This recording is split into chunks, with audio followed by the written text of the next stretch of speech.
I have a few things to show you from Japan. As we all know, Japan makes some rather strange accessories.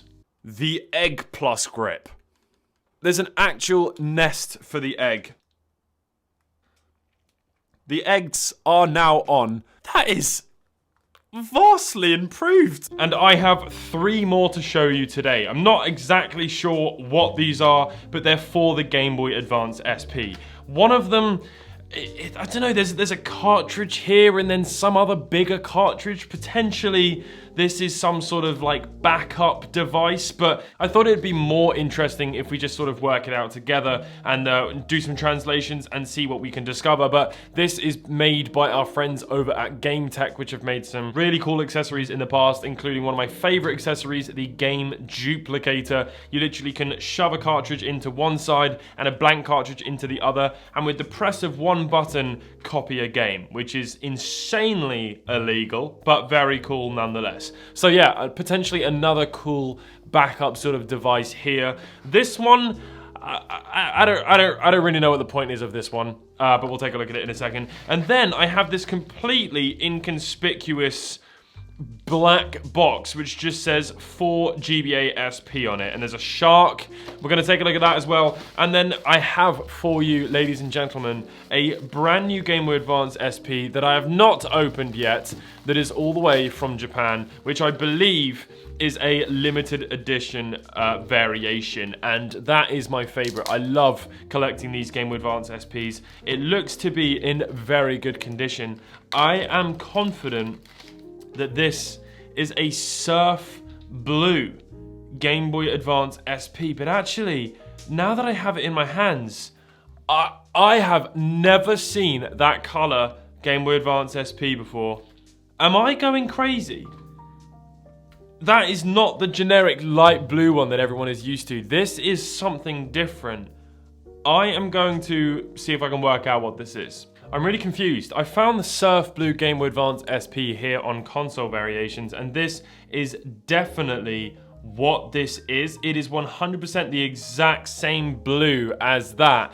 But on this website, it says it was only for the US and Canada. But this one is almost certainly Japanese, as indicated here on the bottom of this sticker. So I'm gonna have to do a bit more digging.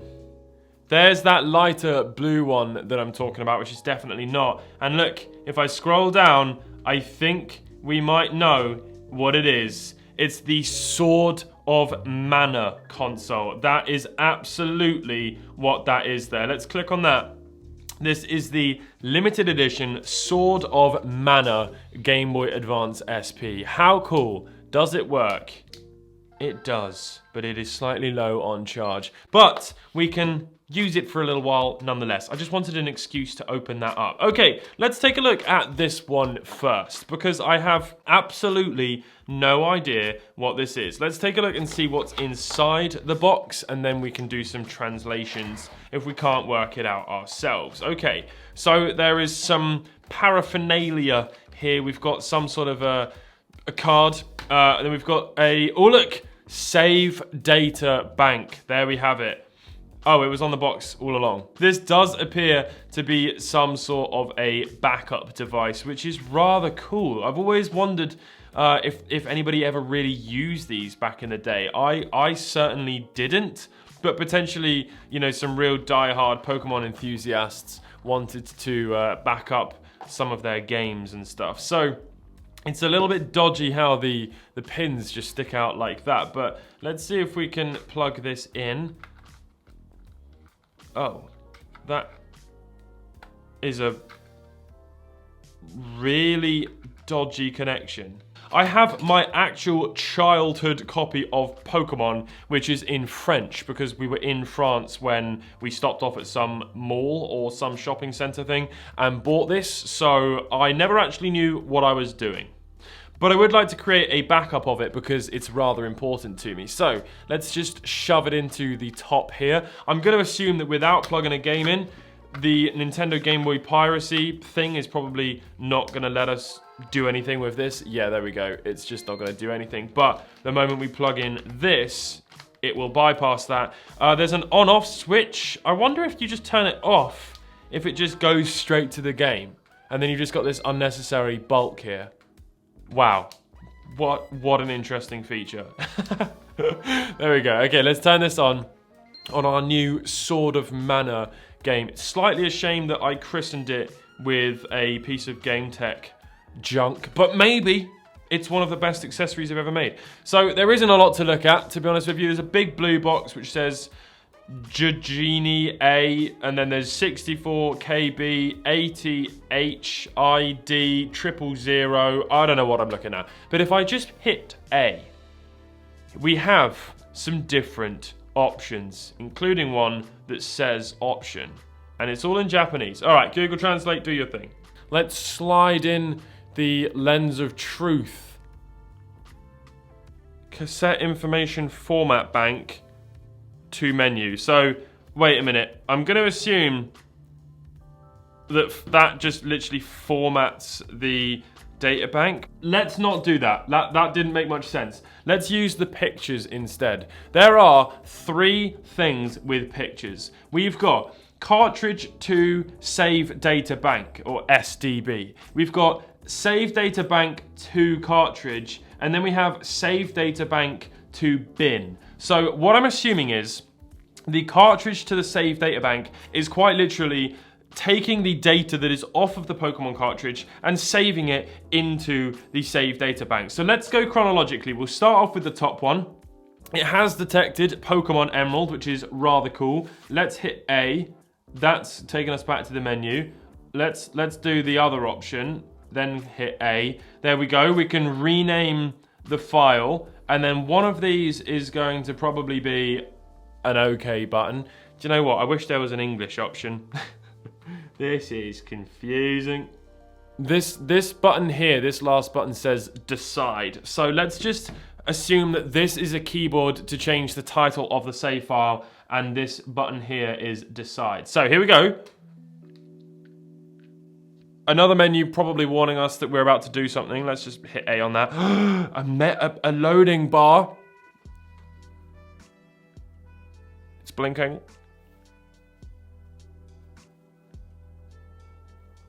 It's blinking. Okay, something has happened now. Is it finished? Yes, backup completed. Okay. So, there we go, look, Pokemon Emerald. So obviously this was another file that was on there before. That is really interesting. Is it the Game Genie? Is that what that is? Have they backed up the Game Genie? I don't know. So, Pokemon Emerald. Now, what we can do, in fact, what we can do is turn it off. And let's plug a different game in, just to make sure that something has actually happened. I have the NES Mario Bros. Classic cartridge here. Let's plug that into the bottom. Now, what we're expecting to see is it say Pokemon Emerald at the top on the menu.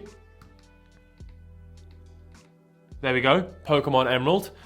It has worked. So, I'm trying to just work out what the application is for this. Like, you're basically just taking save files off of the games and storing them on this cartridge. And that is really cool. I'm just trying to work out what the use case is for that. So Pokemon Emerald, you've now obviously got save data bank to cartridge. That is gonna put the save back on the cartridge. We can just go ahead and go through this. There we go, it's loading that. I just pressed a bunch of buttons. I'm hopefully not erasing my childhood save, but we now potentially do have a backup. Again, maybe it's because like you're about to do something on the game and you want to take a backup, or like you're about to, you know, take the game on a treacherous journey and you want to take a backup and leave the save file at home. You know, you're maybe about to scale Mount Everest or cross the Pacific Ocean and you want to keep a save file at home or something. You know what? Actually, that seems like the most logical reason, to be honest with you. It's physical. We need to think back to a physical time. This is to physically keep your game safe digitally. So the next thing we're going to take a look at isn't going to take us very long. It's a bunch of rubber covers. So the next thing we're going to take a look at is the 4GBA SP, which has a little shark on it. What is this? I'm very curious to find out what this is. Here we go. Let's open it up. The little tray is also black. There's a lot of black packaging here. There's a floppy disk. What am I going to do with that? I hope we don't need this right now.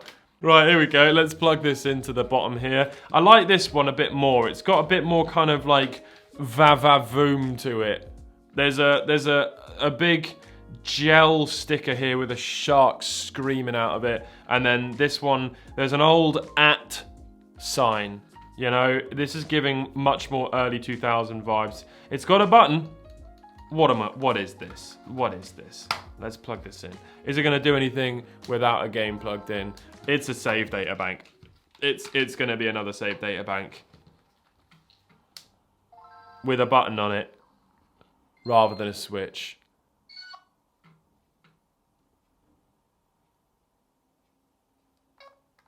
It says Pokemon Emerald on it. What is this? What is this? Google Translate, please help me. It's a cheat device. It's a cheat device. Look. Enter modification code. Modification code search. Delete game title. Let's enter some modification codes. Oh shit. I bet you they're all on this floppy disk. Bloody hell. Wait, modification code search is the next one. The options are start search by specifying a number, search for a changed number, search for an increased number, search for a decreased number, search for a changed number, search for the same number again. Well, that has made things even more confusing. I might as well have just sniffed the floppy disk. Wait, they still have a website, of course. The website. Let's see what's on there. www.sagame.jp. This site can't be reached. Piss. Let's try the Wayback Machine. Let's go on to February the 5th. Look at that. There is actually a website here. And that is it. Hang on. Oh, I love the internet. Sometimes. I want to be a Salvanian family's fashion designer. You and me both. Beginner's code search. That's what we need. Beginner's code search.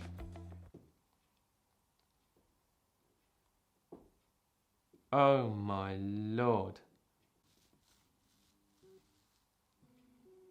Enter Xcode, use cheat code to start the game. All numerical values are explained in hexadecimal.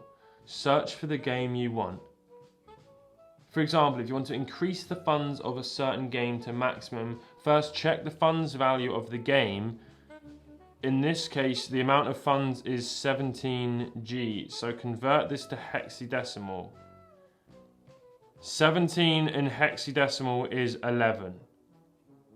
I am way too stupid for this. What? Hello! So Elliot has sent me the SA game Kaizu Search Kun for GBA SP. But before we do get down to business and put it on our lovely GBA SP, like all decent, sensible people, we must take all necessary cleanliness precautions and, of course, block off all the ports, because it would be disgusting to do otherwise.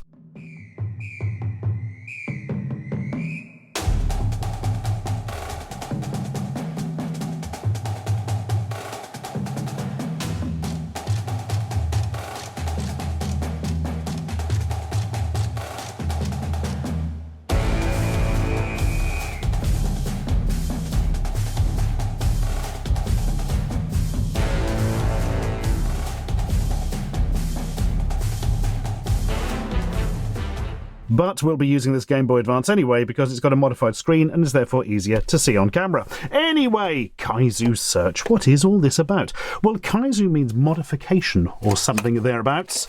It is, you see, a cheat cartridge. and it came with a mystery floppy disk that we'll look at in a moment. We're more interested in this beautiful lump of plastic here. So yeah, it looks like a Game Boy cartridge, really, and it's got a button on it. But the important bit is this little extra bit here. For that, allows you to slot a Game Boy Advance game into it. And many of you will be looking at this and thinking, oh, I remember having something like that.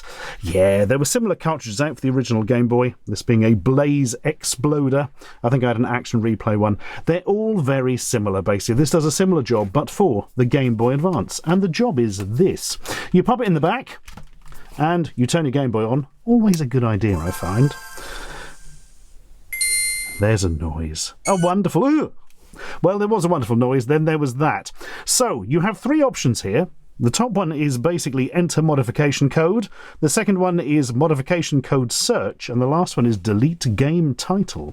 And then if you push this button here, that is starting the game with a cheat code. And that's... No, I've got it the wrong way around. That's starting the game without a cheat code, and that's starting the game with a cheat code. So these cheat codes basically refer to a little bit of memory that's used in the game and alters some of the numbers inside. So imagine, right, that you're playing a game and you've got 5 lives, and when you lose them all, you die. You don't want that happening. So, with one of these codes, you can increase that number of lives to something like, I don't know, 99 or 17 bajillion, or you can also, perhaps, do something whereby when that number goes down, it gets automatically put back up again, meaning you have effectively infinite lives. Ooh. And these little pokes into the memory of the machine can be saved as one long number. And you can enter the digits in here, and jump cut to being closer. So, you can basically enter your long number in here. Blib, blib, blib, blib, blib. This would probably take some time, for it is quite a long number. And then, when it is ready, you can press up there and the game will start. Or at least it will if we go back here. There we are. This will do nothing and will probably make the game crash or something because I've just made up a random number. You don't want to be making up random numbers. What you want to be doing is going into your modification code search. Ooh. Now, the options here are... Start search, search by specifying a number, search by specifying a changed number, search for an increased number, a decreased number, a fluctuating number, or search for the same number again. So the way this basically works is you're in your game and you lose a life and your number of lives goes down from 5 to 4 or whatever, and then you press the button and go, oh, search for a decreased number. And it'll go, oh, that number went down recently from 5 to 4, and you're like, haha! Now we know which number to keep high, or indeed just increase to a massive level. And that is the way you find new codes to cheat in your games. This last one, incidentally, allows you to go in and find all the built-in codes already in here and delete ones for games you may not have. Which seems a bit daft, because what happens if you buy the game in the future? I don't know. That's not my decision to make. So we effectively have 3 ways of using cheats. Either enter one that somebody else has told you, use one of the built-in ones, or use the software to find one yourself. But wait, for there may be a 4th way on the SA game disc, or Sagame, as we're going to refer to it as, because we're silly. So, it was a bit of a pain in the bum, this disc. The good news is it still works perfectly, and it was very easy to read the data off it and get the executable program off it.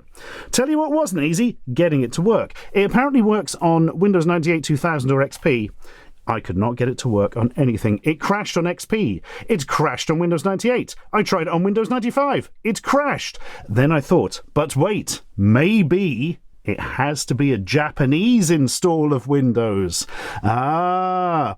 So I installed an old Japanese version of Windows, and it still crashed. But fortunately, it does not have to remain a mystery forever. Did a bit of detective work with the old Wayback Machine, and discovered that, basically, this is the 4th way of entering codes. Woo!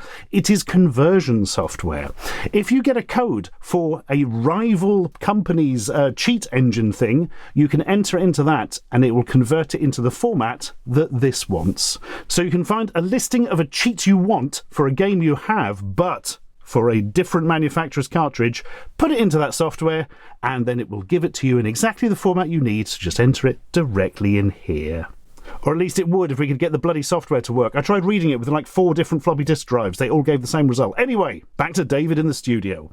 Hello, it's Dave back in the studio here. Thank you very much, Stuart. Much appreciated. I didn't realise you needed a PhD in hacking the mainframe or the average national IQ in order to actually use these devices. That was really confusing to me. But anyway, thank you, Stuart. We have sussed it out. If you did enjoy this video, please leave a like. If you're new to the channel, please consider subscribing. Goodbye.